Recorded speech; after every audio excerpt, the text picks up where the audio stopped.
Welcome to the third episode of my version of Portrait Artist of the Year. As you may know, my husband has selected 10 names from my YouTube subscribe channel's list. And for each new episode, I like to select a name of who I'm going to paint. So let's see who my victim will be for today's portrait. Shake it up. So there's only 7 names left. I've painted 2. And let's see. It's going to be Ergojosh. So be sure to check out episode 1 and 2 where I painted 1000 and Happy D. And all right, let's paint. Welcome to my channel, Shelly J. Cox and SJC Sport Couture. This is where art meets fashion. Alright, I started this painting a little differently from the ones I've done previously. I started with a large grid and I put that down with a red Prismacolor pencil. Then I went back in and I sketched the important landmarks of the head, and then I went ahead and put in some of the background elements, again using that red Prismacolor pencil. So then after I put in the elements with the pencil, you can see me here going over and inking in the lines with a black Sharpie marker.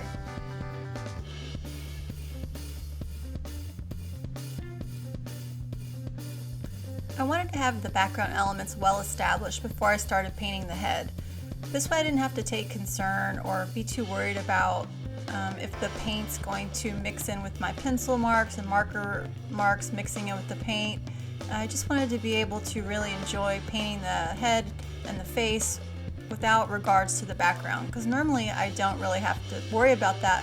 I'm usually painting in a more subtle or solid background, and the paint strokes kind of work together, and with these more detailed backgrounds I think it's easier if I go ahead and put down those elements and then paint the foreground.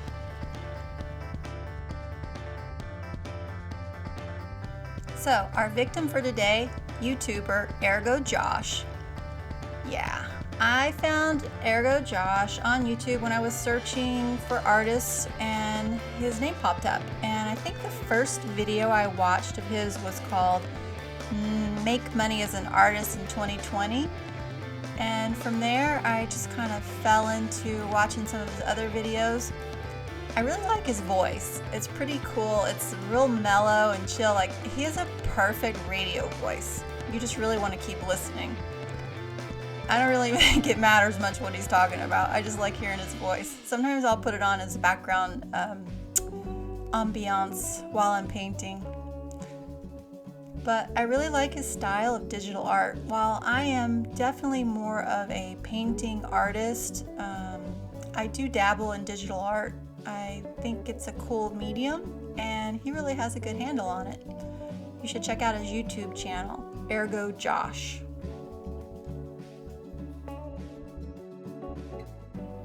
So after watching several of Ergojosh's YouTube videos, I've developed my background. So he often does his digital art starting with pink. He'll draw out the faces and the figures in a light pink color and then go over it from there.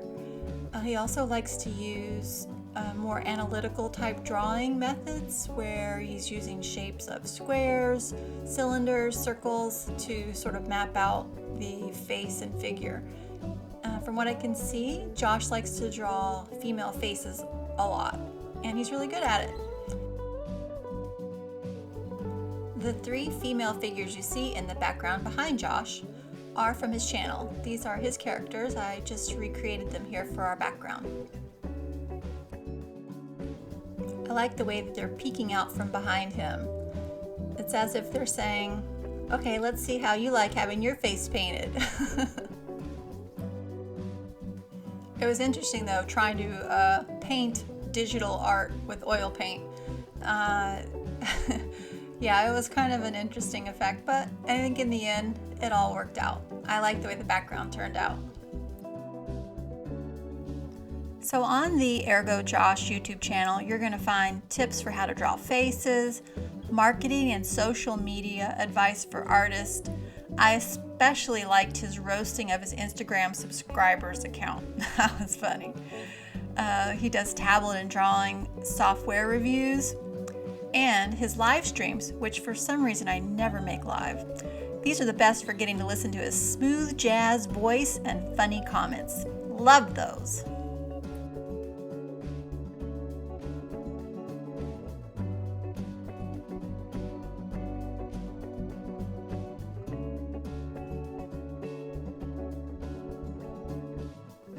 All right, putting on the finishing touches for the background and going to be moving into Ergojosh's face now. I'm going to let you see how I start here, and I'll jump back in a moment.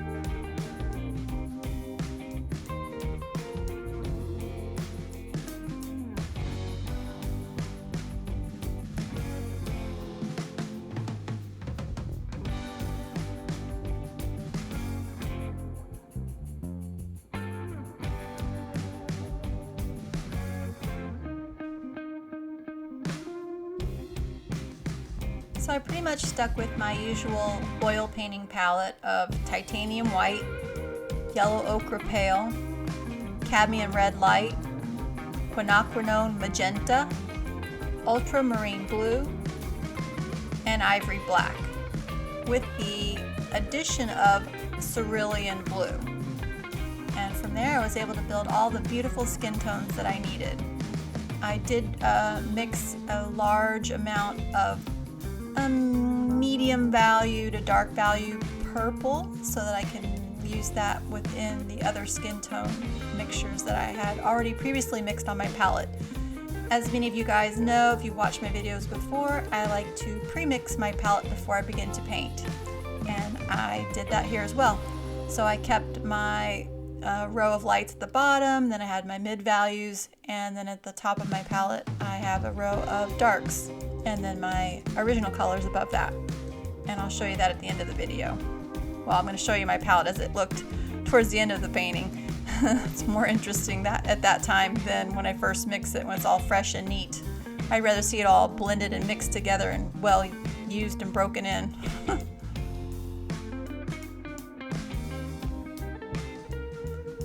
One benefit to preparing a pre-mixed palette is when you are going to start painting on a white surface, it helps you understand that the paints you're choosing are going to be the correct value. They're not going to be too dark, which oftentimes when you're painting on white surfaces, the first bits of paint that you put down will tend to look too dark. But since I pre-mixed my palette and I compared the piles of paint that I was mixing to my reference material, I know already that these values are the correct values, and I'm not going to be thrown off by the white canvas.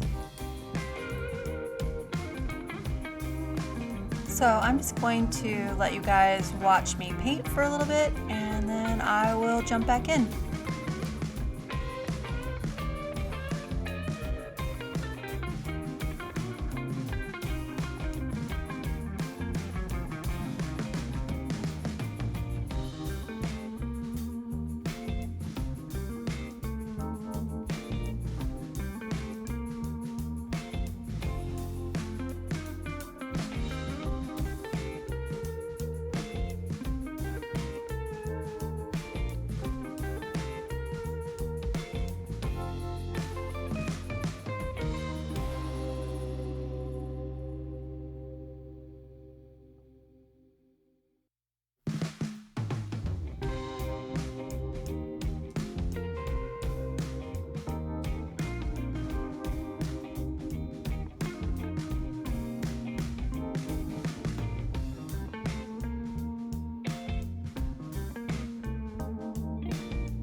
So you guys may remember that I am painting these portraits as part of my variation on the Portrait Artist of the Year competition that's held in the UK.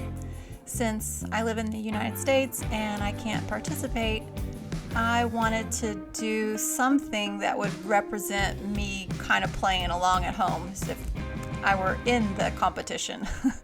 So that's what I'm doing here. So by having my husband select the initial 10 names from my YouTube subscribed channel list, I didn't know who I'm going to paint, other than I knew the 10 names that he had selected. And then those were put into the little purse I have, and I shake those up at the beginning of each painting session, and I draw out the name of who I'm going to paint. So in the competition, the artists do not know who they get to paint, and then it's just like the same for me. So as I start the painting, then I have the name drawn, and then I know who I'm going to paint from that moment on. And it's kind of cool. I'm enjoying doing it, really.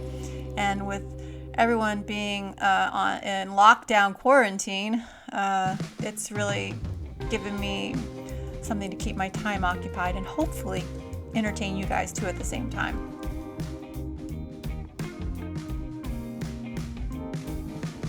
So after a few more of these smaller size portraits, I'm going to do a more large scale painting in the same style. It's going to be my way of representing how the winner of Portrait Artist of the Year got to paint a 10,000 pound, which is roughly $10,000, I think, commission. So the winner of Portrait Artist of the Year ended up painting music legend Niles Rodgers, and it was a pretty big deal.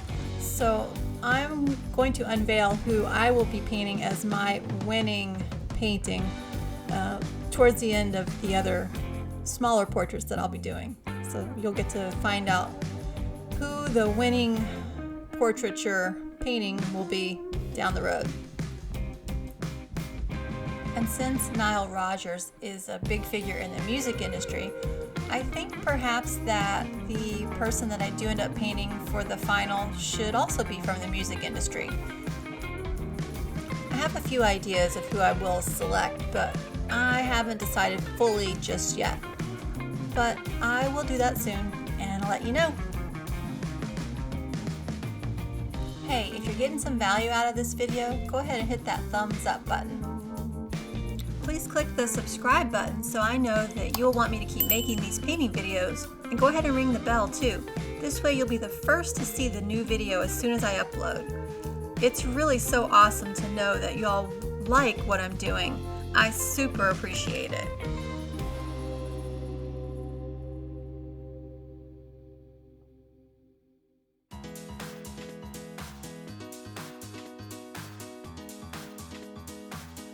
So I've made my way down towards the bottom of the face. I started with the eyes, and then I moved on to the nose, then into the mouth, and then down into the chin.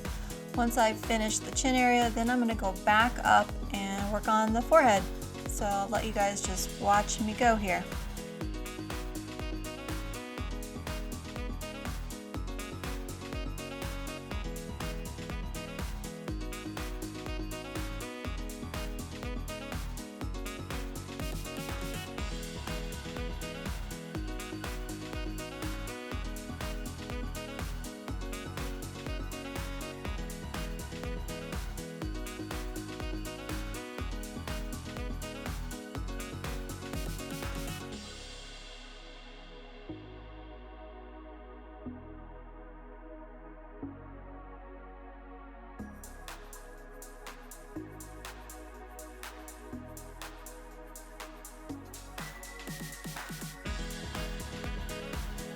Alright, moving up into the top of the head.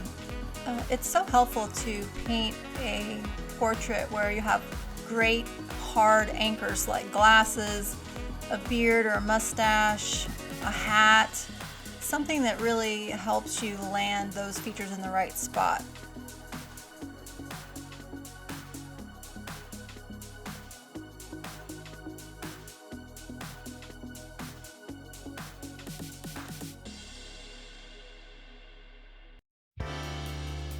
So my paintbrush of choice tends to lean towards the flats.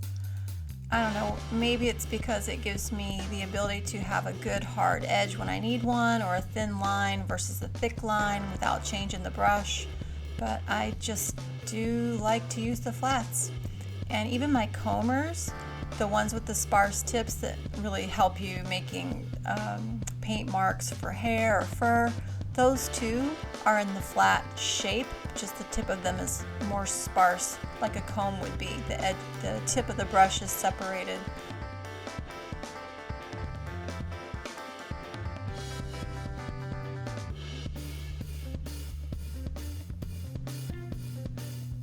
I'm loving this beautiful light purplish gray color that is in the center of his forehead. And there was some interesting lights coming from the right side of the reference photo. I believe he had some ambient type light in his studio, and also the computer screen was to that right side. So it was initially more of an orange colored light. I switched it to be a bit of pink to act as if it were reflecting the colors from the pink that are next to him from his pink girl.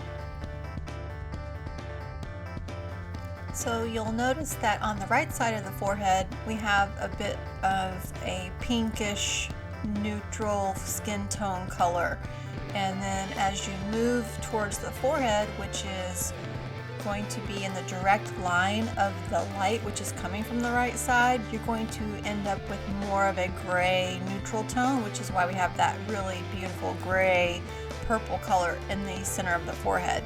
Then as it moves towards the left side of the forehead into the shadow, it's going to become warmer. So you're going to see some beautiful reds and mahoganies popping up as we curve the forehead away from the light source.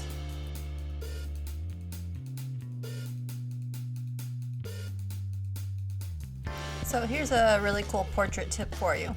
If you are trying to really capture the likeness of someone in your portrait, you want to really nail the eyebrows. Believe it or not, the eyebrows will portray the likeness of the person a lot. You really want to get those correct.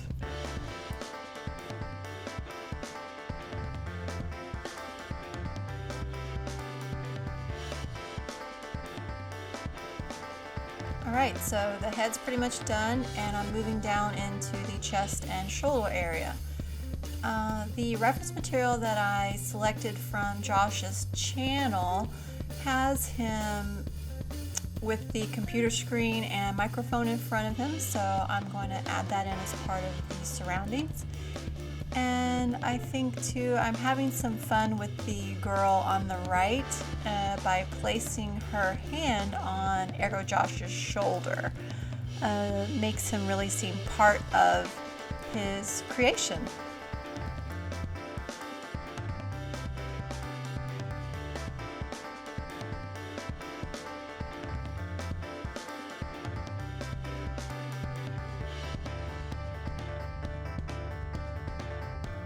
Now, I don't usually put such deep reds in the outlines of my fingers, but Ergojosh does this often on his channel. He'll draw with red or pink, and I really wanted to represent that as part of her hand.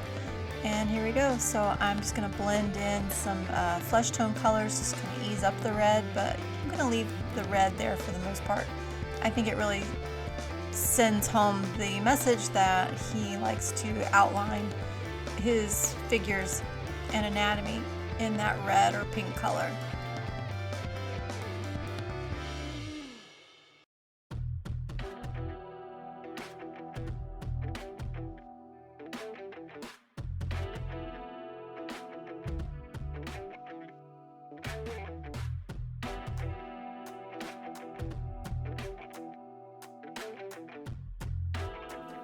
So these dark, bold, black outlined elements are definitely signature touches of this portraiture style that I'm doing, and I really like the way that it just pulls everything in the composition together. I'm going to use paint to make the black outlines, and in some areas I'm going to use the black Sharpie in a variety of different point tips. This really sets the tone and gives it a more graffiti style, which is what I'm going for. And since I am the master of my painting, this is going to be the fun part. I get to do whatever I want now.